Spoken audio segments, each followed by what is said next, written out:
Radiation दो तरह के होते हैं, एक आयोनाइजिंग होता है, एक नॉन आयोनाइजिंग होता है, ठीक है। आयोनाइजिंग रेडिएशन में x ray, gamma rays, alpha, beta ये सब जो पढ़ते हैं ये आयोनाइजिंग में होता है। और जो नॉन आयोनाइजिंग है उसमें यूवी रेज आती है, विजिबल लाइट आती है, इंफ्रारेड रेज है, माइक्रोवेव है, रेडियो वेव्स, ये सब मत सुन लो ये सब चीजें, ठीक है। रेडियोलॉजिकल प्रोसीजर में भी कौन से आयोनाइजिंग होते हैं और कौन से नॉन आयोनाइजिंग होते हैं, कुछ और करना है, ठीक है। फिर आयनाइजिंग में भी क्या होता है, रेडियोग्राफी शुरुआत होती है रेडियोग्राफी से, जिसमें आयनाइजिंग मतलब जहां पर एक्सरे का एक्सपोजर हो रहा है, ठीक है। तो उसमें क्या क्या होता है, तुम्हारे रेडियोग्राफी होती है, सीटी स्कैन होता है, मैमोग्राफी ये भी रेडियोग्राफी का ही पार्ट है, ठीक है। इसके अलावा एंजियोग्राफी वगैरह जो होती है, सुना है ना एंजियोग्राफी का नाम। तो ये सब चीजें जो होती है ना तुम्हारी, ये आयनाइजिंग में आती है। नॉन आयनाइजिंग में जैसे ये हो जाए तो आप इसको बंद कर दूसरा खोल लोगे, ठीक है, ठीक है। और नॉन आयनाइजिंग में अल्ट्रासोनोग्राफी, ठीक है, एमआरआई और एक चीज और होती है थर्मोग्राफी, जो जानने की ज्यादा जरूरत नहीं है, ठीक है। अब हम आते हैं रेडियोग्राफिक प्रोसीजर पे कि कौन कौन से होते हैं। सबसे पहला प्रोसीजर मैं आपको बताऊंगी, दैट इज फ्लोरोस्कोपी, ठीक है। उसके बाद प्लेन रेडियोग्राफ जो सबसे कॉमन है पूरे ऑर्थोपेडिक डिपार्टमेंट से लेके हर जगह पे, इवन सर्जरी वगैरह में भी हम प्लेन रेडियोग्राफी, ये जो तुम्हें मैं सीक्वेंस बता रही हूँ कि सबसे पहला जो इन्वेस्टिगेशन हम जो ऑर्डर करते हैं, जैसे बहुत सारी सिचुएशन में वो प्लेन रेडियोग्राफी होता है, और सबसे पहले जो आया था वो प्लेन रेडियोग्राफी शुरुआत हुई थी। उसके बाद क्या हुआ कि प्लेन रेडियोग्राफी में कुछ चीजें दिख जाती थी, फिर कॉन्ट्रास्ट देना हमने तब शुरू किया जब हमें कुछ ऐसी चीजें देखनी थी जो प्लेन रेडियोग्राफी में ऐसे नहीं दिखती थी। तो हमने उसमें कुछ कॉन्ट्रास्ट दिया, तो उस कॉन्ट्रास्ट से जब उनपे रेस पड़ी तो उनका जो मतलब जैसे होता है ना कि कलर में कुछ डिफरेंस आया, तो उससे क्या है कि उस जगह की पैथोलॉजी जो है वो हमें पता लगना शुरू हो गया। फिर आगे स्पेशल प्रोसीजर में जैसे अल्ट्रासोनोग्राफी, सीटी स्कैन, ठीक है। तो आगे है फ्लोरोस्कोपी। देखो सबसे पहले फ्लोरोस्कोपी, जैसे बेरियम, इनिमा, मील ये सभी बताती हूँ। तो स्पेशल जो फ्लोरोस्कोपी था इसको मैं बाद में बताती हूँ, पहले तो मैं प्लेन रेडियोग्राफी बताती हूँ। तो प्लेन रेडियोग्राफी क्या होता है कि जो x ray image which is obtained without using any contrast medium, ठीक है। जैसे हो गया किसी का हाथ टूट गया, तो सबसे पहले क्या बोले कि भाई जाके एक्सरे करा लो, या फिर किसी के एब्डोमिनल, अगर मोस्टली इससे एब्डोमिन या चेस्ट में, टीबी के केस में, या ठीक है इन सब कंडीशन में अगर पेशेंट जैसे मान लो बहुत दिनों तक उसको दिक्कत हो रही है और वो कंप्लेन करता है, तो हम फिर आगे जाके क्या करते हैं, पेशेंट को बोलते हैं कि भाई चेस्ट एक्सरे करा लो। या फिर अगर फ्रैक्चर हो गया है तो हम क्या करते हैं, तो बोलेंगे पेशेंट को कि जिस जिस भी एरिया में पेन है तो उसमें एक्सरे करवा देते हैं, है ना। तो वहाँ हम कोई कॉन्ट्रास्ट मीडियम नहीं यूज करते हैं, and this procedure is called as plain skiagram, ठीक है। Useful in study of normal and abnormal both both the condition like bone, lungs, paranasal air sinuses, और जो भी गैशियस सेडें होती है इन एब्डोमेन्स में, उनके लिए इसको यूज किया जाता है। रेडियोग्राफिक व्यूज होते हैं जो बहुत इंपॉर्टेंट है, एक एपी व्यू है, PA view, lateral view and oblique view. कभी भी नॉर्मली हम कहीं का भी एक्सरे कराते हैं तो वहां पर एपी व्यू कराते हैं, but in case of lung, अगर तुम्हें चेस्ट चेस्ट देखना होता है तो स्पेशली चेस्ट के लिए हमेशा हमेशा पीए व्यू कराते हैं, ठीक है। चेस्ट के लिए पीए याद रखना, और सारी सिचुएशन में एपी, लेटरल या ऑब्लिक व्यू जो है, और ये जो व्यूज हैं वो हम इसका बेसिस जो होता है वो एक्सरे कहाँ से आ रही है और पेशेंट आपका किस पोजीशन में खड़ा हुआ है, तो उस बेसिस पे हम इन व्यूज को जो है वो डिफरेंशिएट करते हैं। जैसे लेटरल व्यू की जरूरत क्यों पड़ी, एक्सरे चेस्ट है, अगर हम एक्सरे चेस्ट में हम पीए व्यू करा रहे हैं, उनमें लेटरल की जरूरत क्यों पड़ी, क्योंकि अगर तुम्हें आगे से पीछे देखना है कि जैसे मीडियास्टिनम होता है ना, एंटीरियर, मिडिल और पोस्टीरियर मीडियास्टिनम, अगर इनका व्यू अगर तुम्हें यहाँ की पैथोलॉजी देखनी है तो फिर हम लेटरल रेज डालते हैं ताकि लेटरली से आपको दिखाई पड़े, ठीक है। फिर आगे है कॉन्ट्रास्ट रेडियोग्राफ से पहले पहले कॉन्ट्रास्ट कॉन्ट्रास्ट रेडियोग्राफी क्या होती है कि जैसे हॉलो विसराज होते हैं and body cavities, they can not be visualize in a plain, जैसे प्लेन रेडियोग्राफ है तो उसमें हमें हॉलो विसराज है, बॉडी कैविटीज ये सब दिखाई नहीं पड़ती है। क्यों? Because of poor differential radio opacity. तो radiography done after artificial accentuation of the contrast is called as the contrast radiography. कि बाहर से हम क्या करते हैं, पेशेंट को कुछ चीजें दे देते हैं कि इसको इसको इसको पी लो, ठीक है, या फिर हमने डाई इंजेक्ट कर दी उसके वेन्स में, या फिर ठीक है उसकी आर्टरीज में या वेन में हमने क्या किया, डाई इंजेक्ट कर दिया, या किडनी को देखने के लिए इन सब की पैथोलॉजी अगर देखना है तो इन सब जगहों पे हम डाई इंजेक्ट करते हैं। तो ये जब डाई इंजेक्ट करने के बाद जो अपीयरेंस होता है वो कॉन्ट्रास्ट का हो जाता है, ठीक है। रेडियो ओपेक कंपाउंड, अब देखो कौन कौन से रेडियो ओपेक कंपाउंड क्या क्या होते हैं। बेरियम सल्फेट होता है जो कि सस्पेंशन के फॉर्म में आता है, ठीक है। सस्पेंशन के फॉर्म में आता है वाटर में मिला के उसको पेशेंट को बोलते हैं कि इसे इसे पी लो। तो पीने के बाद क्या दिखता है, जीआईटी की पैथोलॉजी दिख जाती है। या फिर एक्वस सॉल्यूशन ऑफ आयोडीन इस्तेमाल करते हैं for urinary and biliary passage, अगर यूरिनरी सिस्टम का देखना है या बिलियरी का देखना है, फिर वैस्कुलर सिस्टम के लिए एक्वा सोल्यूशन ऑफ आयोडीन जो है यूटिलाइज करते हैं। ठीक है, फिर आते हैं फ्लोरोस्कोपी पे। ठीक है, फ्लोरोस्कोपी क्या होता है? It is a special advantage in observing the movement of a organ. Fluoroscopy में आप लोग की शायद ड्यूटी भी लगती है फ्लोरोस्कोपी वाली यूनिट में, जहां पर एक्सरे वगैरह में भी लगेगी और इन सब जगहों पर भी लगती है, जहां पर हम बेरियम पेशेंट को बेरियम स्वॉलो, बेरियम मील और बेरियम मील फॉलो थ्रू, और इसके अलावा एक और चीज होती है दैट इज बेरियम इनिमा। इन चार मतलब इन चारों प्रोसीजर का अलग अलग इंपॉर्टेंस है कि तुम्हें कौन सा ऑर्गन, मतलब अगर जीआईटी में देखना है तो कहाँ तक देखना है। ठीक है, बेरियम सोलो जो है वो ईसोफेगस तक के लिए होता है, बेरियम मील जो है वो ईसोफेगस स्टमक और ड्यूडेनम के लिए है, फिर बेरियम मील फॉलो थ्रू जो है वो स्मॉल इंटेस्टीन के लिए होता है, और एक और प्रोसीजर होता है दैट इज बेरियम इनिमा, जिसमें हम लोअर जो लार्ज इंटेस्टीन की पैथोलॉजी है उसको देखते हैं। इसलिए special advantage of observing the movement of organ जैसे लंग, स्टमक एंड इंटेस्टीन, और इन चेंजिंग पोजीशन, पेशेंट लेटा हुआ है उसको शायद घुमाते भी हैं, कुछ समय समय तक वेट करते हैं। ठीक है, इसको हम लोग डार्क रूम में करते हैं, और sharpness of fluoroscopic image is inferior, लेकिन जो इसकी जो इमेज है वो जो नॉर्मल रेडियोग्राफ है उससे थोड़ा कम होता है, लेकिन इसका एडवांटेज भी ये है कि जीआईटी की पैथोलॉजी उसमें बहुत अच्छे से दिख जाती है। ठीक है, फिर आते हैं कॉन्ट्रास्ट, मैंने बताया। अब आते हैं सीटी स्कैन पे। सीटी क्या है? It is a major technological breakthrough in the radiology, especially in the neuro radio. अब जैसे ब्रेन की पैथोलॉजी, जैसे अभी जैसे एक्सरे वगैरह में ब्रेन वगैरह बहुत अच्छे से नहीं दिखता है, ये जो मैं ऑर्डर बता रही हूँ ये इस ऑर्डर में बने हैं। जैसे एक्सरे था, एक्सरे में तुम्हें बहुत सारी चीजें दिख रही थी लेकिन जीआईटी की चीजें नहीं दिख रही थी, तो उसके लिए हमने क्या किया, कॉन्ट्रास्ट देके फ्लोरोस्कोपी कराना शुरू किया। उसके बाद फिर आगे बढ़े, ब्रेन की बहुत सारी पैथोलॉजी थी, लेकिन ब्रेन को देखने के लिए ये सब मतलब तुम्हारा एक्सरे वगैरह सही से नहीं था, तो फिर हमारे पास एक आया कंप्यूटराइज टोमोग्राफी, जिसमें हम ब्रेन को बहुत सारे सेक्शंस में देख रहे हैं। It provide a image comparable to anatomical slices, 3 to 6 millimetre जो थिक होती हैं, उन उतने इतनी थिन चीजों में उसको हम लोग कट करके ब्रेन के सेक्शंस को देखते हैं। One can distinguish the tissue with even a slight difference in their radio density, और यहाँ पर क्या होता है कि कौन डार्क दिख रहा है कौन लाइट दिख रहा है, इस बेसिस पे ही हम इसको डिफरेंशिएट करते हैं कि कहाँ पर पैथोलॉजी है और कहाँ पर नहीं है। सीटी helps in diagnosis of examination, कोई पैथोलॉजी है तो किस साइड है, ठीक है, उसका कितना बड़ा है ये बहुत आराम से पता चल जाता है। या फिर अगर हैमरेज हुआ है तो हैमरेज होके कितनी देर हो गया, ठीक है, या फिर अगर मान लो पेशेंट में हेमरेज हुआ, तुमने डायग्नोसिस कर ली, फिर वो रिजॉल्व हो रहा है कि नहीं हो रहा है, तो वो भी तुम सीटी के थ्रू जो है वो पता कर सकते हो। Tumour, haemorrhage, infarctions, malformation including the hydrocephalus और सेरेब्रल एट्रोफी। फिर आते हैं अल्ट्रासोनोग्राफी। अल्ट्रासोनोग्राफी इट्स अ मतलब सेफ प्रोसीजर होता है क्योंकि यहाँ पर एक्सरे नहीं यूज होता है। सबसे बड़ा जो एडवांटेज है इसका वो ये है कि यहाँ पर एक्सरे नहीं यूज होता है, क्योंकि एक्सरे के अपने हार्मफुल इफेक्ट होते हैं, कि अगर एक्सरे है तो उसके कुछ शॉर्ट टर्म इफेक्ट होते हैं, कुछ लॉन्ग टर्म इफेक्ट होते हैं कि स्किन जल जाती है, कैटरैक्ट हो जाता है, और बहुत सारे लोगों को एलर्जी भी होती है। फिर उसका लॉन्ग टर्म इफेक्ट है कि कुछ कुछ जो फीमेल्स हैं उनमें अगर बहुत लॉन्ग टाइम तक एक ज्यादा क्वांटिटी में, एक मतलब एक क्वांटिटी में अगर बहुत लॉन्ग टर्म तक पड़ रहा है तो बहुत सारे कैंसर के चांसेस भी बढ़ जाते हैं। तो ये एक्सरे का साइड इफेक्ट है। तो अल्ट्रासोनोग्राफी जो है उसमें एक्सरे नहीं इस्तेमाल होती है, वहां पर हाई फ्रिक्वेंसी साउंड वेव्स जो है वो यूज होती है। तो एडवांटेजेस क्या है अल्ट्रासोनोग्राफी का? एक तो लैक ऑफ आयनाइजिंग रेडिएशन, दूसरा रिलेटिवली लो कॉस्ट, 200, 300, 350 ऐसे में हो जाता है, तो काफी मतलब सस्ता पड़ता है। पोर्टेबिलिटी ऑफ, और जो इक्विपमेंट है वो भी काफी छोटा सा होता है, आप उसको मतलब आराम से स्लाइड करके जहां चाहिए वहां पर ले जा सकते हो। डिसएडवांटेज क्या है? It can not penetrate gas और बोन, ठीक है, तो तुम गैस और बोन नहीं कर सकते, तुम लोग अगर बोन का फ्रैक्चर है तो इन सब के लिए तुम्हें कराना एक्सरे ही पड़ेगा।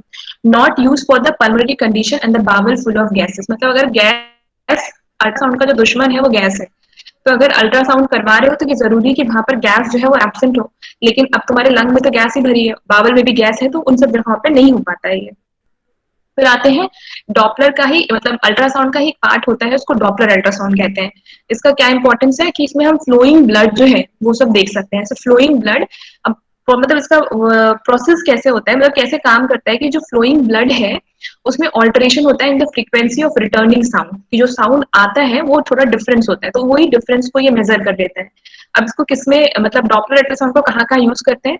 डीवीटी, अगर डीवीटी थ्रोम्बोसिस का अगर नाम सुना होगा तो ब्लड क्लॉट्स हो जाते हैं तुम्हारे लोअर लिम्ब में, ठीक है, काफ मसल वाले रीजन में मतलब ब्लड क्लॉट्स बन जाते हैं, तो उसको डिटेक्ट करता है। ऊपर से अगर वेरिकोज वेन का अगर नाम सुने तो वैल्व्स वगैरह ठीक से काम नहीं करते, तो उसको भी डायग्नोज करने के लिए इसको इस्तेमाल किया जाता है। हार्ट वाल्व का कोई डिफेक्ट है या कॉन्जेनाइटल हार्ट डिजीजेस है वहां पर, या फिर कोई आर्टरी, मतलब जितनी भी वैस्कुलर पैथोलॉजी है कोई भी है, या फिर आर्टरी में कोई एनेरिज्म हो गया जिससे वो बल्जिंग सी हो जाती है, या फिर पेरीफेरी आर्टरी डिजीज जैसे क्या बोलते हैं उसको, मैं भूल गई नाम, पेरीफेरल आर्टरी डिजीजेस होती है, उन सब जगहों पे इसको इस्तेमाल करते हैं। ठीक है,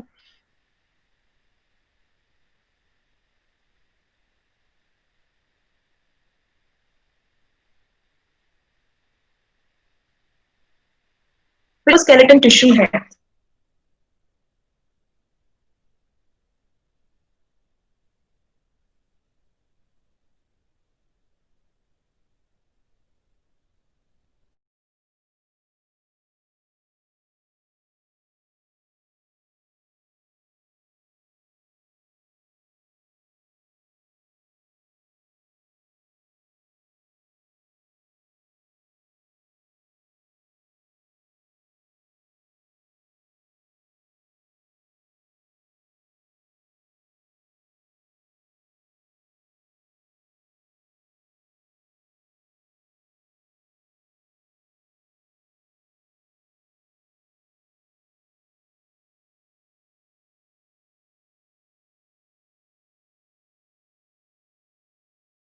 Excellent soft tissue contrast, lack of contact from the adjacent bone, multiplanar, मतलब उसको कई भी प्लेन पे, मतलब बहुत सारे प्लेन्स में जो है इसको लिया जा सकते हैं, और सबसे बड़ी चीज इसमें लैक ऑफ आयनाइजिंग रेडिएशन। लेकिन डिसएडवांटेजेस क्या है कि एमआरआई बहुत ही महंगा आता है। दूसरा, अगर पेशेंट एमआरआई के लिए जाता है, ये सब आपको ध्यान रखना है कि अगर मान लो किसी मरीज को आप अंदर भेज रहे हो, क्योंकि आप लोग होंगे वहां पे, तो ये बताना है उनको कि अगर उन्होंने कोई भी मेटालिक ऑब्जेक्ट्स जैसे ऑर्नामेंट वगैरह पहन रखा है, तो उसको अंदर नहीं पहन के जाना, उसे बाहर ही उतार देना है। ठीक है, कुछ कॉन्ट्राइंडिकेशन है कि अगर पेशेंट को एमआरआई के लिए भेज रहे हो तो ये सब हिस्ट्री में पूछ लेते हैं, मतलब आपका डॉक्टर भी पूछ रहा है और आपकी भी रिस्पॉन्सिबिलिटी बनती है कि एक बार आप दोबारा से उससे पूछ लो कि कोई बॉडी में कोई आयरन कंटेनिंग फॉरेन बॉडी तो नहीं है, ये पूछना होता है। पेशेंट को पेसमेकर तो नहीं लगा है, या फिर कभी उसकी सर्जरी हुई है, एन्यूरिज्मल क्लिप पड़ा है, या कॉकलिया होते हैं ना कान में, उसके इम्प्लांट है, अगर वो तो नहीं है, या फिर मेटालिक कोई कार्डियक वाल्व पड़ा है, या फिर कोई भी मैग्नेटिक डिवाइस अगर अंदर है, तो पेशेंट में एमआरआई जो है वो कॉन्ट्राइंडिकेटेड होता है। एमआरआई जो है वो लेस सेंसिटिव देन द सीटी फॉर एक्यूट हेमरेज डिटेक्शन। तो ये तो ठीक है, एक ही चीज है कि एक्यूट हेमरेज के केस में हम सबसे पहले पेशेंट में सीटी कराते हैं, एमआरआई नहीं कराते हैं।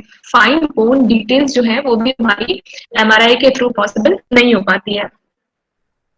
फिर एक और हमारे पास एक और मतलब मेथड है, that is called as the positron tomography. ये क्या है? It is a nuclear medicine imaging. ये सब मतलब इंक्रीजिंग ऑर्डर में कि शुरुआत हुई थोड़ी रेडियोग्राफ से, फिर रेडियोग्राफ से हमारे पास फ्लोरोस्कोपी आया, फ्लोरोस्कोपी के साथ सीटी स्कैन आया, अल्ट्रासाउंड अलग, वो तो एक अलग सा प्रोसीजर है। फिर उसके बाद सीटी के बाद एमआरआई, एमआरआई में और बेटर इमेज होती है कुछ कुछ जगहों के लिए।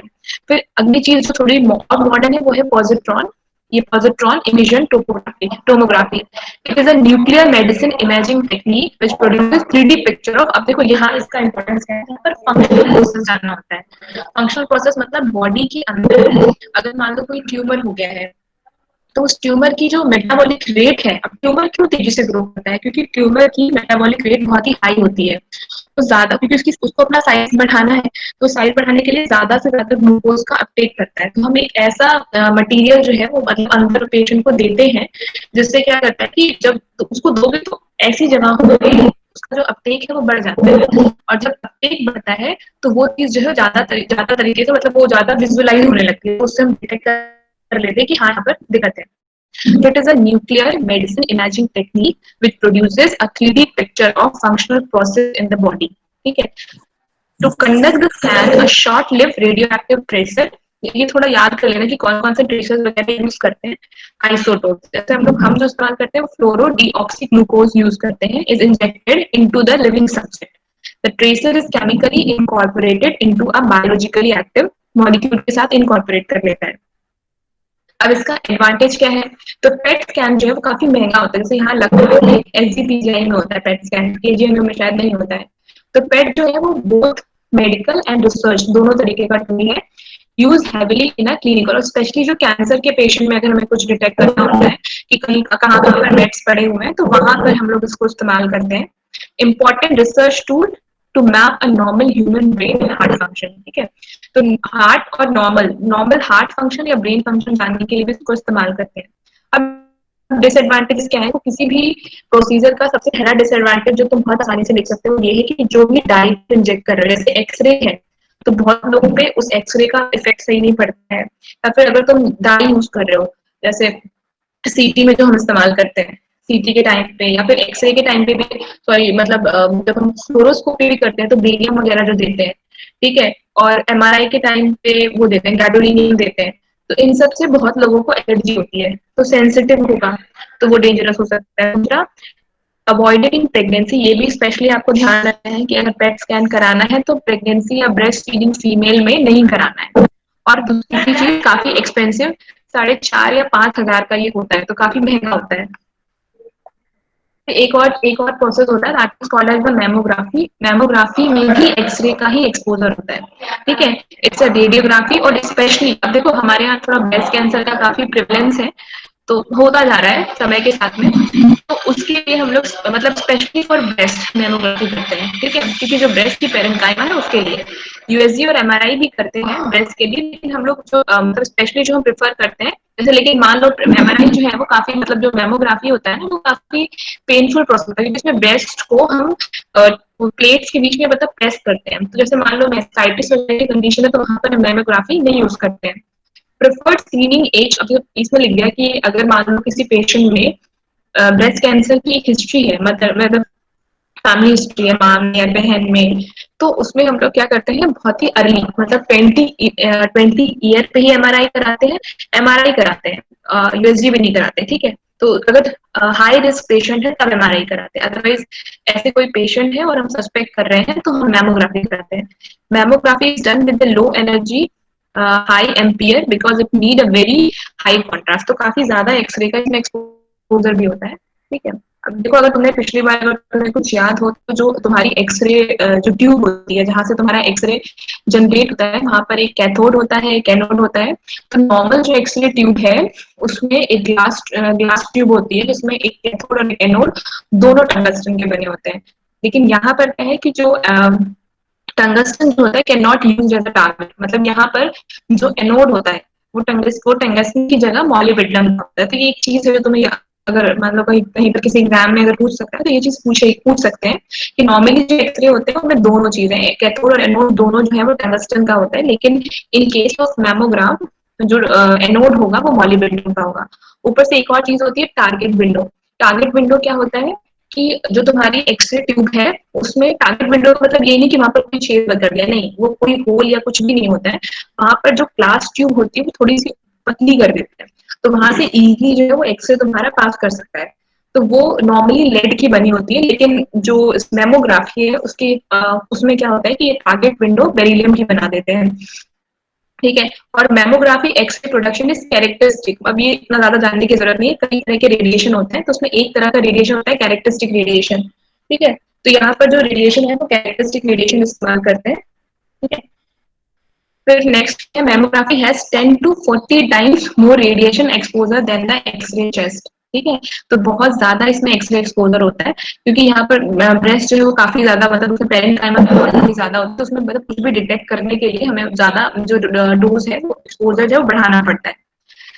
फिर मेमोग्राफी इतना ज्यादा नहीं, चेस्ट एक्सरे की बस एक डिफरेंस दिया है, mammography is a painful procedure because breast compressed by two paddles so contraindicated in acute man. अगर मान लो कभी भी कोई भी ऐसा प्रोसीजर जिसमें मान लो जैसे जहाँ पर प्रेशर वगैरह अप्लाई करना है तो इन्फ्लेमेशन की कंडीशन में नहीं करते हैं। अगर एक्यूट मान लो पेशेंट एक्यूट मेस्टाइटिस लेके आ रही है, मेस्टाइटिस मतलब कि जो हमारा ब्रेस्ट टिश्यू है उसका इन्फेक्शन हो गया है, ठीक है। पेन अब इन्फेक्शन के चांसेस या इन्फ्लेमेशन के मतलब साइंस होते हैं कि वहां पर लाल हो जाता है, ठीक है, वहां पर पेशेंट को दर्द होता है, ठीक है, बुखार भी आता है, तो ये सब चीजें होती है, 4 साइन होते हैं। तो रेडनेस हो जाएगी, तो अगर ऐसी कंडीशन मरीज में मिल रही है तो तुम्हें मेमोग्राफी नहीं करनी है, ठीक है। दो तरह के व्यू होते हैं मेमोग्राफी के, एक क्रेनियो कॉर्डल, क्रेनियो मतलब होते हैं, क्रेनियो का मतलब ऐसा समझो कि तो सर और कॉर्डल मतलब पैर। तो एक क्रेनियो कॉर्डल यहाँ ब्रेस्ट में भी करते हैं, तो एक ऊपर और एक नीचे वाला क्रेनियो कॉर्डल भी होता है और एक मीडियो लेटरल भी होता है। और जो मीडियो लेटरल व्यू जो होता है उसको जब हम करते हैं तो उसमें ज्यादा अमाउंट ऑफ टिश्यू जो है वो मतलब आता है, अलॉन्ग विद जो टेल ऑफ स्पेंस जो कि तुम्हारी एक्सिला की तरफ में होती है। ब्रेस्ट का एनाटॉमी थोड़ा बहुत पता हो तो टेल ऑफ स्पेंस होता है जो कि एक्सिला के साइड जाता है। तो जब हम मीडियो लेटरल व्यू करते हैं तो तुम्हें वहां पर वो दिखाई पड़ता है। ठीक है, फिर थोड़ा और एडवांस चलते हैं रेडियो, मतलब देखो रेडियोलॉजी में अभी तक ये था कि तुम एक्सरेज लेते थे, ठीक है, तुमने अपर लिम्ब के एक्सरे ले लिए, लोअर लिम्ब के एक्सरे ले लिए, ठीक है, फिर सीटी स्कैन आया, ठीक है, फिर एमआरआई आया, उसके अलावा अल्ट्रासाउंड तो होता ही है, फिर पेट स्कैन आ गया। अब एक और चीज रेडियोलॉजी में जो आ चुकी है जो आपको पता होना चाहिए, इंटरवेंशन, ठीक है, रेडियोलॉजी वाले भी ना बहुत सारे प्रोसीजर्स उन्होंने करना शुरू कर दिया है।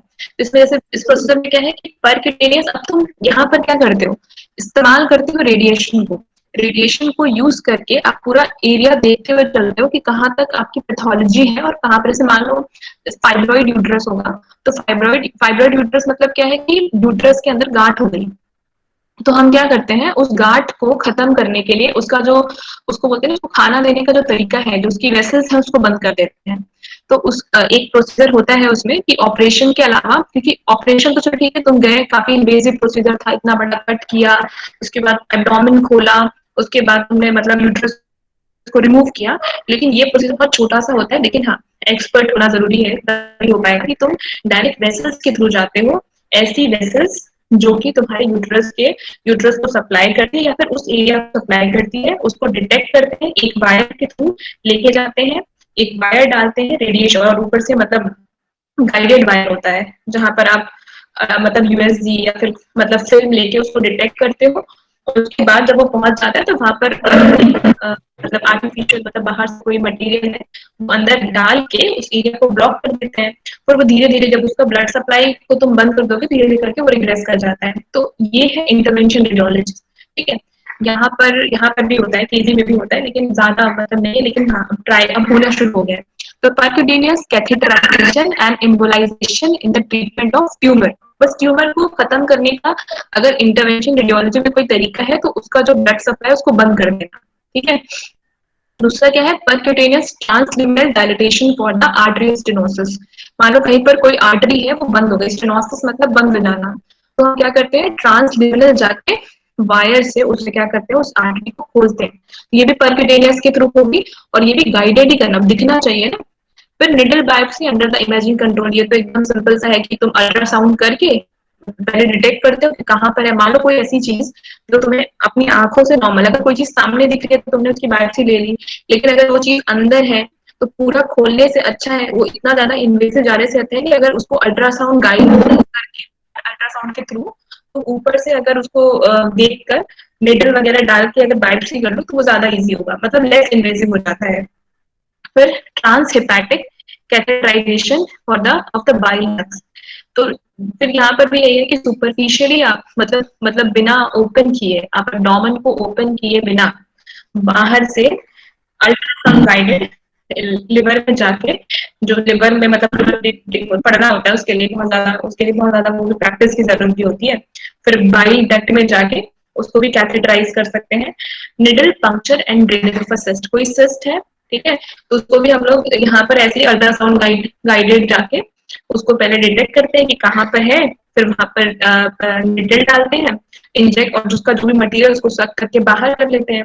तो इससे क्या है कि प्रोसीजर जो है वो लेस इन्वेजिव हो जाता है। ऐसे अगर आपको सिस्ट रिमूव करना है तो आप पूरे उस एरिया में इतना बड़ा सा चीज लगाओगे, फिर उसे खोलोगे, फिर निकालोगे, और मान लो तुम्हें निकालते समय रास्ते में फैला दिया तो इससे और इन्फ्लेमेशन हो जाएगा।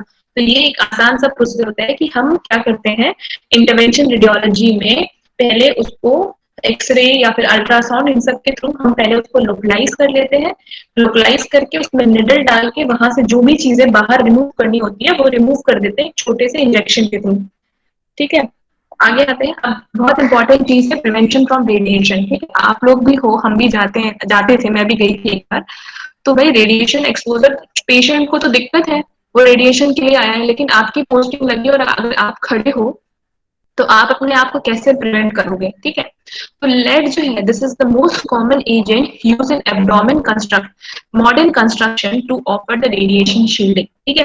जैसे एमआरआई जो जो सीटी स्कैन जो रूम होता है ना, उसको भी जब बनाते हैं तो उसमें लेड की काफी, कितनी मुझे याद नहीं, 5 कितने कुछ सेंटीमीटर्स में तुम्हारी मोटी दीवारें बनाते हैं, ताकि वो जो रेडिएशन है वो उनके अंदर से बाहर ना निकले। लेकिन अब चलो ठीक है, बाहर की पब्लिक बच गई, लेकिन जो अंदर खड़े हुए हैं उनके लिए क्या करते हैं, उनके लिए भी सेम चीज है कि उनको क्या करते हैं, लेड के एप्रेन होते हैं जिसको यूज करना होता है।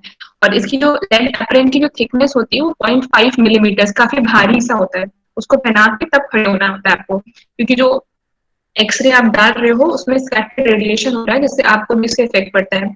एक और चीज होती है टीएलडी बैंडेज, इसमें क्या है, it's a thermoluminescent dosimeter है। हम लोग इसको कहाँ यूज करते हैं, it is use to monitor the radiation dose in India. बड़ा बड़ा नया सा नाम है, ठीक है। तो बस ऐसे याद रख लेना कि रेडिएशन डोज जो इंडिया में मेजर करने के लिए इसको इस्तेमाल करते हैं। और इसमें भी लिथियम फ्लोराइड या फिर डिस्प्रोसियम जो है वो यूज करते हैं, ठीक है। अब ये तो था, मतलब ये बेसिक था। बाकी अब आपको एक्सरे इमेजेस दिखा देती हूँ मैं, कौन कौन सी है। देखो पढ़ना इतना ही है, इससे ज्यादा आपको नहीं जानना है, ठीक है। अब रेडियोलॉजिकल इमेजेस कौन कौन सी होती हैं, इतनी तरह के प्रोसीजर जो अभी आपको जानने हैं। अभी फर्स्ट ईयर है, पहले इतना देखो, फिर जब तुम्हारी पोस्टिंग लगेगी तो जाना वहां पे, देखना कि कौन कौन से प्रोसीजर कैसे कैसे होते हैं, ठीक है। तब तुम्हें ये चीजें ज्यादा अच्छे से याद होंगी, ठीक है। तो इसमें देखो, ये जो फ्लोरोस्कोपी मैंने बताया था कि इसमें मूवमेंट देखो कैसे किस तरह से होता है, ठीक है। पेशेंट को लेटा देते हैं, मशीन जो है ना बहुत ही आसानी से घूमती है, या फिर पेशेंट, हाँ मशीन ही घूमती है। तो वो क्या करती है, जगह जगह से फिर चीजों को, मतलब जो इमेजेस है वो ले लेती है। ये फ्लोरोस्कोपी इस तरह से होता है। देखो ये मैंने दिखाया था, barium barium enema, barium follow through, और एक होता है बेरियम मील होता है, वो है नहीं मेरे पास, ठीक है। बेरियम फॉलो एक चीज होती है, फॉलो में बस इसोफेगस ही देख पाते हैं। बेरियम मील जो है, बेरियम मील फॉलो थ्रू में हम लोग स्मॉल इंटेस्टीन जो है उसको, उसकी बड़ी एकदम नॉर्मल एक्सरे है, कैसे दिखाई पड़ते हैं। अगर तुम इसे देखोगे, अगर तुमसे कोई पूछेगा कि ये क्या है, अगर तुम्हें इस तरह की दिख रही है ना इमेज, जहां पर तुम्हें स्मॉल इंटेस्टीन इतने अच्छे से दिखाई पड़ रही है, तो उसको हम लोग बोलेंगे कि ये क्या है, ये फ्लोरोस्कोपी हुई है। फ्लोरोस्कोपी में भी बेरियम फॉलो थ्रू है ये, ठीक है। और इनिमा क्या करते हैं, देखो जैसे बेरियम मील या swallow या फॉलो थ्रू में हम पेशेंट को जो मतलब बेरियम देते हैं वो ओरली देते हैं। जबकि इनिमा जब हमें मतलब तुम्हें वहां से देखना होता है, जब लार्ज इंटेस्टाइन की कोई पैथोलॉजी देखनी है तो उसके लिए हम लोग इनिमा देते हैं, जो कि पीछे पेशेंट को पर रेक्टल देते हैं, ठीक है। तो देखो ये लार्ज इंटेस्टाइन कितने अच्छे से दिखा रही है, देखो स्मॉल और लार्ज इंटेस्टाइन को पहचानने का एक तरीका भी होता है। स्मॉल देखो कितना सारा है और बिल्कुल सेंट्रली है, फेदर फेदर अपीयरेंस मिल रहा है। लेकिन लार्ज इंटेस्टाइन जो होती है वो देखो, ये कॉन्स्ट्रेशन और ये सब जो होता है वो सब दिखाई पड़ते हैं लार्ज इंटेस्टाइन के केस में, ठीक है। बाकी स्टमक और अगर इसोफेगस होगा तो तुम बहुत आसानी से पहचान जाओगे, ये फ्लोरोस्कोपी है। नॉर्मल चेस्ट एक्सरे, अगर जैसे अगर तुम्हें कोई दिखा रहा है कि ये एक्सरे है किसका, तो ये तो कम से कम आइडेंटिफाई कर लो कि ये एक्सरे है, ठीक है। तो एक्सरे देखना आना चाहिए, तो एक्सरे कम से कम पहचान लो कि किस जगह का है, ठीक है। तो ये जैसे तुम्हारे दिख रहा है, ये ब्लैक ब्लैक जो है वो तुम्हारे लंग दिखाई पड़ रहे हैं, ठीक है। अब देखो इसमें पैथोलॉजी है, तो नॉर्मल देखना सीखोगे तो समझ में आएगा। देखो हर जगह यहाँ पर कंटिन्यूटी है, रिप्स में कंटिन्यूटी है, या फिर क्लैविकल एकदम कंटिन्यू दिख रहा है, कहीं पर कोई ब्रेक, अगर कोई ब्रेकेज होता है तभी हम फ्रैक्चर जो है वो बोलते हैं कि भाई फ्रैक्चर है ना। लेकिन नॉर्मल यहाँ पर देखो बिल्कुल नॉर्मल दिखाई पड़ रहा है, हार्ड दिख रहा है, ठीक है। ये पल्मोनरी पर जो पल्मोनरी वैस्कुलर मार्जिन से वो दिखाई पड़ रही है। अभी एक और इमेज हम दिखाते हैं, ठीक है। ये थोड़ा ज्यादा है लेकिन देख लो कि एक्सरे टेस्ट जो है वो ऐसा होता है देखने में, ठीक है। दिख रहा है ये एयोटिक, ये तो बहुत ज्यादा दिखा रहा है, इतना नहीं देखना, बस तुम पहचान लो कि क्या क्या होता है, तो ज्यादा डिटेल हो गया इसमें। ये देखो ये क्लाविकल है, ग्रेट वेसल्स है, हार्ट है, और ये सारे एक्सरे जो है, जितने भी चेस्ट के एक्सरे होते हैं वो सब हम लोग पीए व्यू लेते हैं और फुल इंस्पिरेशन में लेते हैं। लेकिन अगर मान लो न्यूमोथोरैक्स, न्यूमोथोरैक्स मान लो अगर लंग में मतलब न्यूमोथोरैक्स मतलब प्लूरल जो तुम्हारा प्लूरा होता है उसमें अगर एयर आ जाती है, तो वहां पर हम लोग फुल एक्सप्रेशन में लेते हैं, ताकि हम देख पाए कि हाँ एयर प्लूरा में इकट्ठा है कि नहीं है, ठीक है। तो तुम पहले नॉर्मल देखना सीखो, इनसाइड्स को अपने से भी एक बार देखना कि नॉर्मल कैसा दिखाई पड़ता है, ठीक है। तभी तुम एबनॉर्मल पहचान पाओगे। देखो ये क्लैविकल है, ये ग्रेट वेसल्स है, ये हार्ट है, फिर राइट साइड पे लिवर दिखाई पड़ता है, स्टमक में एयर होगी इसलिए देखो ब्लैक ब्लैक सा दिखाई पड़ रहा है, यहाँ पर भी लंग देखो ब्लैक सा दिखाई पड़ रहा है, ठीक है, एयर ब्लैक दिखाई पड़ती है। फिर एब्डोमिनल एक्सरे यूजुअली जब पेशेंट हमारे पास सर्जरी में आता है, स्पेशली इन सर्जरी के केस में, जब पेशेंट ऐसे तो हम पहले क्या करते हैं अल्ट्रासाउंड वगैरह करा लेते हैं, लेकिन specially in case of surgery जब इमरजेंसी में हमारे पास मरीज आता है, आप लोग भी रहते हो वहां पर, देखा होगा, जाओगे या पोस्टिंग लगेगी देखना कि जो एब्डोमिनल एक्सरे हम सबसे पहले बोलते हैं, पेशेंट आता है acute pain of abdomen, acute pain जब एब्डोमेन में होता है मतलब अचानक से बहुत तेज से दर्द हो रहा है, एकदम सहा नहीं जा रहा है, तो वो उसके सर्जिकल कॉज भी हो सकते हैं, उसके मतलब मेडिसिनल कॉजेज भी होते हैं। लेकिन अगर पेशेंट में सर्जिकल कॉजेज है, मतलब मान लो इंटेस्टाइन में कोई ऑब्स्ट्रक्शन हो गया है, या फिर कोई मतलब इंटेस्टाइन में कोई छेद, परफोरेशन बोलते हैं, छेद अगर हो गया है, तो वो सब बहुत ही एक्यूट इमरजेंसी के केसेस होते हैं, तो वहां पर हम सबसे पहले ये चीज ऑर्डर करते हैं कि एक्सरे करा के आओ। तो एब्डोमेन में इसमें हम लोग एपी भी करते हैं, ठीक है, और पेशेंट हो सकता है, अगर पेशेंट खड़ा हो सकता है जरूर उसको इरेक्ट पोस्चर में, प्लेन डायग्राम, ठीक है, एपी व्यू इरेक्ट पोजीशन में करवाते हैं, ठीक है। ये लिवर, अब देखो राइट साइड पे क्या होगा, लिवर होगा, स्प्लीन इतना अच्छे से दिखता नहीं है, लेकिन हाँ अगर कोई पैथोलॉजी है तो वो पकड़ में आ जाती है। इससे नॉर्मल कैसे दिखता है उसको देखना सीख लो और उसको याद रखना कैसा होगा। लिवर है, स्प्लीन है, ये स्टमक दिख रहा है, इसको थोड़ा सा ऐसे डायग्राम बना के दिखा दिया कि हाँ मतलब अगर तुम्हें एज्यूम करना है तो कहाँ कहाँ पर क्या चीजें होती हैं, ठीक है। ये लेफ्ट किडनी है, राइट किडनी, अब लेफ्ट और राइट को कैसे देखोगे, राइट किडनी थोड़ी नीचे होती है क्योंकि राइट साइड में लिवर होता है, लेफ्ट किडनी तुम्हारी थोड़ी ऊपर होती है। श्वास मसल है, ठीक है, श्वास मसल इस तरह से दिख रही है, मतलब सब एक ही जैसा होता है, लेकिन हाँ पैथोलॉजी के टाइम पे तुम्हें कुछ अलग कलर दिखेगा, या तो थोड़ा डार्क दिखेगा या कुछ लाइट दिख जाएगा, तो उसे आइडेंटिफाई हो जाता है। अब नीचे ये देखो स्मॉल इंटेस्टाइन, कोलन यहाँ पर होती है, असेंडिंग कोलन ऐसे होता है, ठीक है, रेक्टम यहाँ पर होता है, आपको पता होना चाहिए क्या चीज कहाँ कहाँ पे होती है, ठीक है। और जैसे ये तुम्हें दिख रहा है ना जो ये ब्लैक ब्लैक सा, तो ये सब एयर है, ठीक है। अगर तुम्हारे एब्डोमेन में तुम्हें 3 से 5 अगर एयर कॉलम दिख भी रहे हैं तो पेशेंट में नॉर्मल है, उससे ज्यादा होते हैं तो हम पेशेंट में ऑब्स्ट्रक्शन सस्पेक्ट करते हैं। देखो anatomy of the abdominal x ray कि कैसे होता है, ठीक है। यहाँ पर अब एज्यूम करते हैं कि हाँ इधर साइड लिवर होगा, इतना अच्छा दिखता नहीं है, लेकिन हाँ एज्यूम करते हैं कि हाँ राइट साइड है तो इधर लिवर होगा, यहाँ पर स्प्लीन है, ब्लैक ब्लैक दिख रहा है तो इसका मतलब स्टमक है, लेफ्ट साइड पे हेपेटिक फ्लेक्शन, राइट साइड पे हेपेटिक फ्लेक्शन होगी, और राइट साइड पे राइट पे हेपेटिक होगा और लेफ्ट पे स्प्लीनिक फ्लेक्शंस होते हैं, ठीक है। तो ये तुम्हें जानना चाहिए, पता होना चाहिए कि कैसे है। देखो ये नॉर्मल एक्सरे तुम्हें इस तरह दिखेगा, कुछ भी नहीं दिख रहा है, बस एक ये रिब दिख रही है, ये रिब दिख रहा है, फ्लोटिंग रिब्स पीछे होती है वो नहीं दिख रही है।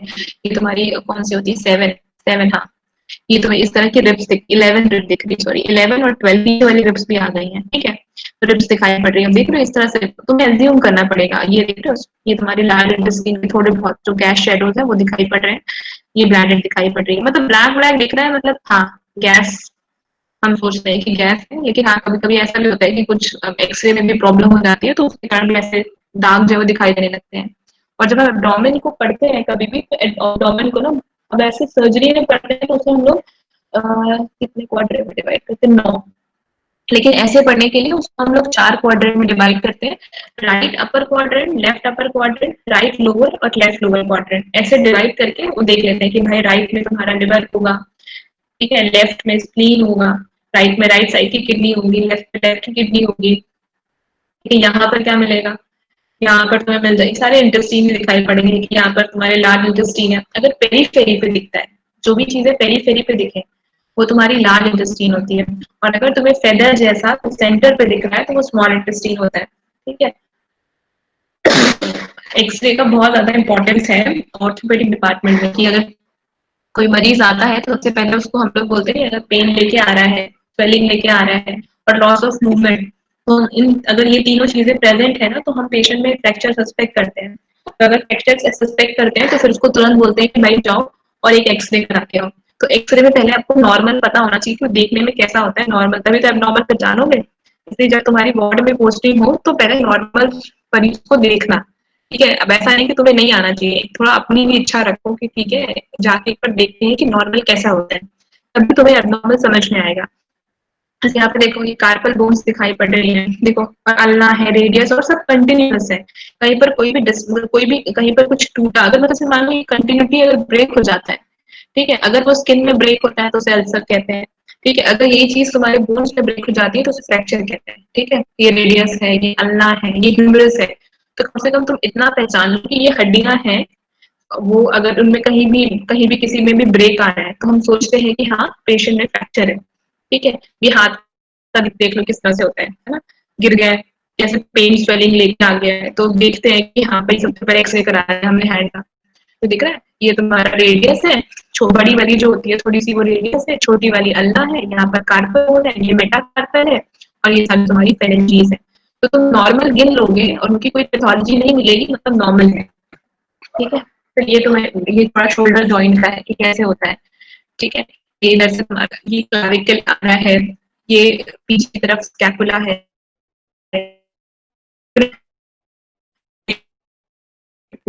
ठीक है। एक लोअर लिम्ब का देखो कैसे होता है, ये तुम्हारा पेल्विस है। ठीक है, ये पेल्विस होता है, ये जो ऊपर वाली बोन होती है ये तुम्हारा फीमर है, फिर ये टिबिया है, ये टिबुला है, ये इस तरह से बोन ये देखने में ऐसे दिखाई पड़ते हैं, ये सारे नॉर्मल है। ठीक है, अगर पेल्विस बहुत इंपॉर्टेंट है, जैसे क्योंकि अगर पेल्विस का फ्रैक्चर होता है तो पेशेंट की मतलब इतना ज्यादा मतलब उसको शॉक में जाने के चांसेस बहुत ज्यादा होते हैं। 2 से मतलब 1.5 से 2 लीटर ब्लड भी बहुत आसानी से वहां पर बह जाता है, इसलिए पता होना चाहिए कैसा है। होता है ना कि जो ओल्ड एज में तुम्हारे ये डिसलोकेशन बहुत ही कॉमन है, और फ्रैक्चर नेक ऑफ फीमर ये बहुत इंपॉर्टेंट है। तो देखो यहाँ पर कंटिन्यूटी देखनी होती है कि हाँ पेशेंट में किस तरह की अगर कंटिन्यूटी है कि नहीं है, अगर नहीं होती है तो फिर हम फ्रैक्चर जो है वो सस्पेक्ट करते हैं। ये तुम्हारा पेल्विस बोन है, और ये जो दिख रहा है दैट इज फीमर। ठीक है, आगे अब आता है सीटी स्कैन। देखने में कैसा होता है सीटी स्कैन, ये देख लो इस तरह से होता है सीटी स्कैन। ये ब्रेन का मैटर दिख रहा है, यहाँ पर तुम्हारा स्कल बोन दिख रहा है, और ये देखो ये जो दिख रहा है ना ब्लैक ब्लैक, ये एयर है। ठीक है, फ्रंटल एयर साइनसेस होते हैं यहाँ पर, ये वही दिखाई पड़ रहे हैं, एयर ब्लैक दिख रही है। और देखो ये तुम्हारा जो दिख रहा है ना ये ब्लड है, सॉरी सीएसएफ होता है ना, तो सीएसएफ भी तुम्हारा ब्लैक कलर का दिखाई पड़ता है। ठीक है, अब जैसे मैंने बोला ना कि जो तुम्हारा न्यूरो रेडियोलॉजी में बहुत इंपॉर्टेंस है रेडियो का, क्योंकि उसको हम लोग ब्रेन को बहुत सारे छोटे छोटे पार्ट्स में देख लेते हैं, तो अगर कोई भी पैथोलॉजी है तो वो मिस नहीं होती है। अब ये नॉर्मल सीटी स्कैन है कि कैसे दिखाई पड़ता है, सीएसएफ ब्लैक कलर का दिखाई पड़ता है। ठीक है, इसमें भी बहुत सारा और तरीका होता है, लेकिन बस तुम देखो सीटी कैसा होता है। फिर एमआरआई थोड़ा और अच्छे तरीके से दिखाई पड़ती है एमआरआई में, है ना, ज्यादा ज्यादा देखो कितना अच्छे से दिख रहा है, तो ये थोड़ा होता है। ठीक है, फिर सीटी वर्सेस एमआरआई डिफरेंस करना पता होना चाहिए, कम से कम तुम्हें कोई पकड़ा दे कि हाँ ये क्या है देखो बताओ जरा, तो ये तो बता लो कि सीटी है कि एमआरआई है। तो सीटी की इमेजेस इस तरह से दिखाई पड़ती है जैसे स्लाइड में दिख रहा है। ठीक है, और एमआरआई जो है वो कुछ इस तरह से दिखाई पड़ता है। देखो सीटी में जो सीएसएफ है ये सीएसएफ के लिए होता है। अब इसके अंदर क्या होगा, ब्रेन में सीएसएफ ही होगा जो ब्रेन को खाना पानी पहुंचा रहा है, तो उसके लिए जो सीएसएफ है तो ये दिख रहा है ब्लैक कलर का सीटी में, और एमआरआई में देखो व्हाइट कलर का दिखाई पड़ता है। ठीक है, अब देख लो, अब सीटी स्कैन में क्या है कि भाई तुमने ऐसे देख लिया, लेकिन एमआरआई में बहुत सारी इमेजेस होती हैं, T1 weightage, T2 weightage, T2 में अब देखो अलग अलग, यहाँ पर ब्लैक दिख रहा है, यहाँ पर व्हाइट दिख रहा है, इतना नहीं देखना, लेकिन हाँ पता होना चाहिए कि कैसे कैसे होता है, एक सीटी भी कुछ होती है और एक एमआरआई भी कुछ होता है। ठीक है, अल्ट्रासोनोग्राफी, अल्ट्रासोनोग्राफी मोस्टली जो हम लोग प्रेगनेंसी में तो हम अल्ट्रासोनोग्राफी ही करते हैं ना, कि जैसे प्रेगनेंसी प्रेगनेंसी को डिटेक्ट करने के लिए, या फिर जस्ट मतलब कोई एबनॉर्मलिटी है या फीटल ग्रोथ है, इन सब जगहों के लिए अल्ट्रासोनोग्राफी करते हैं। तो अल्ट्रासोनोग्राफी देखो ये इस तरह से दिखाई पड़ रहा है, यूट्रस का दिखाई है, जेस्टेशनल सैक है जिसमें ये बेबी जो है वो लेटा हुआ है, तो इस तरह से हमें मतलब दिख जाता है। एक तो इसमें रेडिएशन नहीं होता है, तो इसलिए बहुत ही सेफ प्रोसीजर होता है, और उसकी चीज बहुत ही लो कॉस्ट का होता है, इसलिए सबसे पहले क्या करते हैं पेशेंट में अल्ट्रासोनोग्राफी करा देते हैं। ठीक है, फिर एक हमने चीज बताई थी आप लोग को, colour Doppler, USG Doppler. USG Doppler में क्या करते हैं, इसमें हमें ना मतलब जो फ्लो है ब्लड का उससे हम डिटेक्ट होता है, तो इसमें नीले और लाल कलर का ना हम ब्लड वेसल्स मतलब वो देख लेते हैं। जो आर्टरियल होगा वो शायद रेड वो रेड होता है, और जो तुम्हारा जो वेनस होता है वो ब्लू कलर का होता है। तो इस तरह से हमें जो ना ये दिखाई पड़ता है, वो डिटेक्ट कर लेते हैं।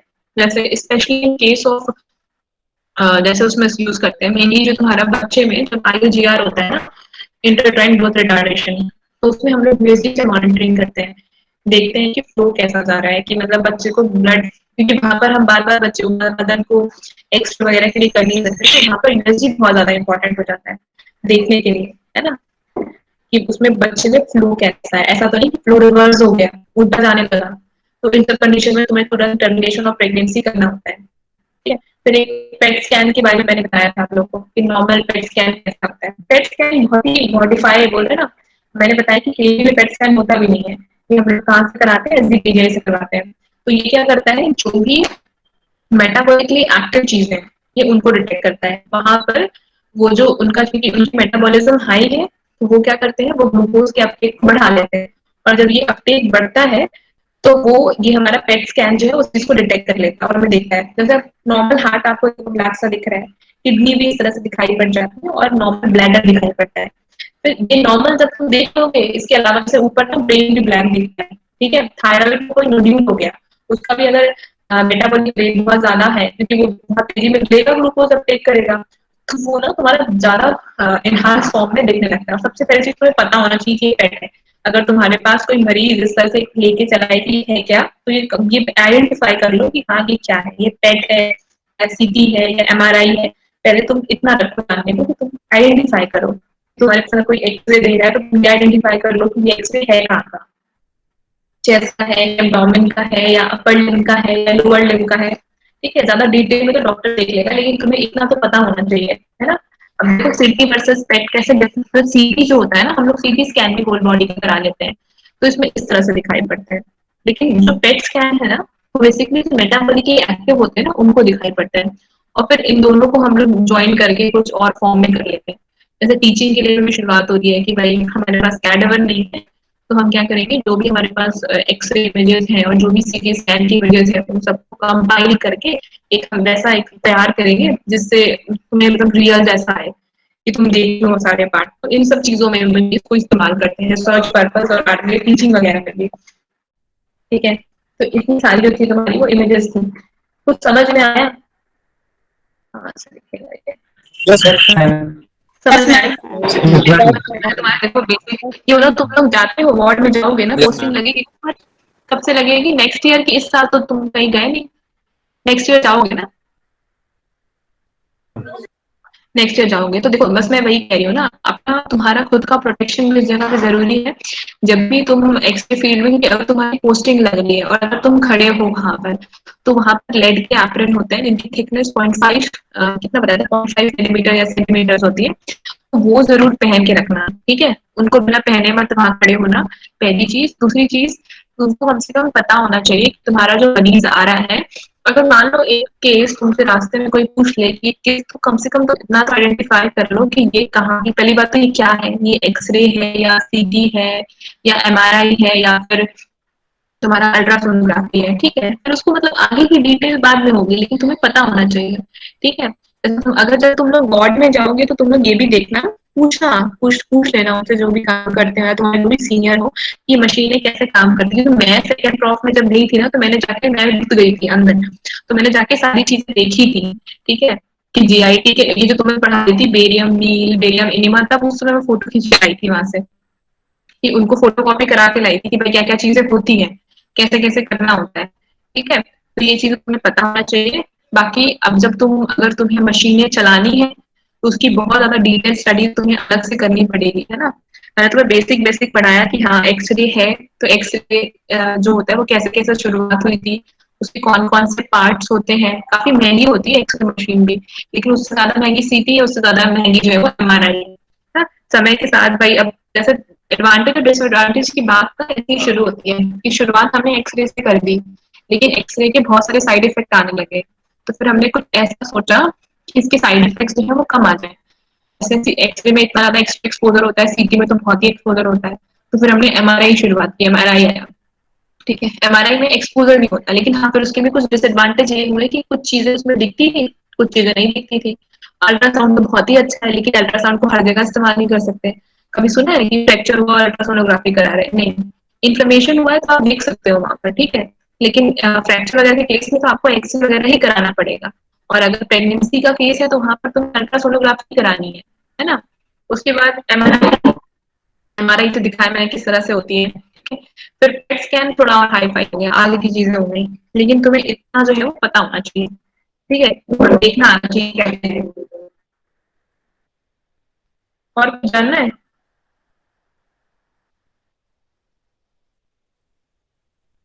नॉर्मल देख लो पहले, नॉर्मल देखो, फर्स्ट ईयर हो तुम लोग, ठीक है? नॉर्मल कैसा दिखता है, नॉर्मल देखोगे तभी एबनॉर्मल पता चलेगा कि क्या क्या होते हैं, कैसे कैसे होते हैं, ठीक है?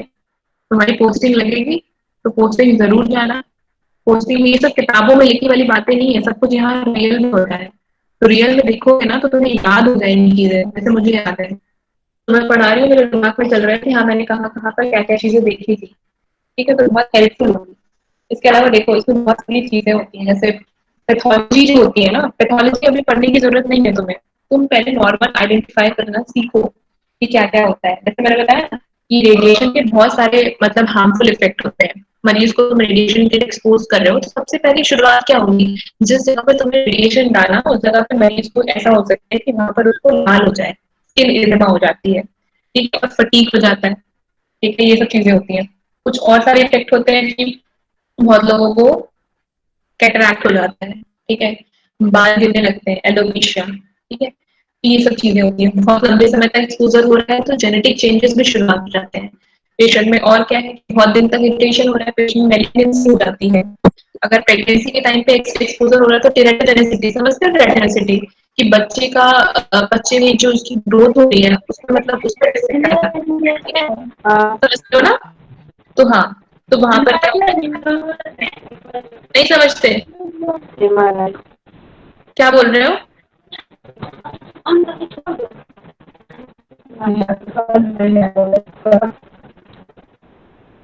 ठीक है, चलो चलो, ठीक है, एक चीज और सुनो।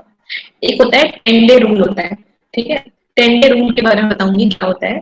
कि अगर ये तुम्हारे थोड़ा तुम्हारे जानने के लिए कि 10 डे रूल होता है, जो फीमेल है रिप्रोडक्टिव एज ग्रुप की, जो कि तुम्हारी ionising radiation should be done within first two 10 days of menstrual cycle to prevent the unnecessary exposure of X-ray। अब देखो पता नहीं यहाँ पर होता है कि नहीं, ये जो मेंस्ट्रुअल साइकिल है ना उसके 10 दिनों में ही मतलब उसमें फर्स्ट जो 10 days है उसमें जो है वो एक्सपोजर होता है।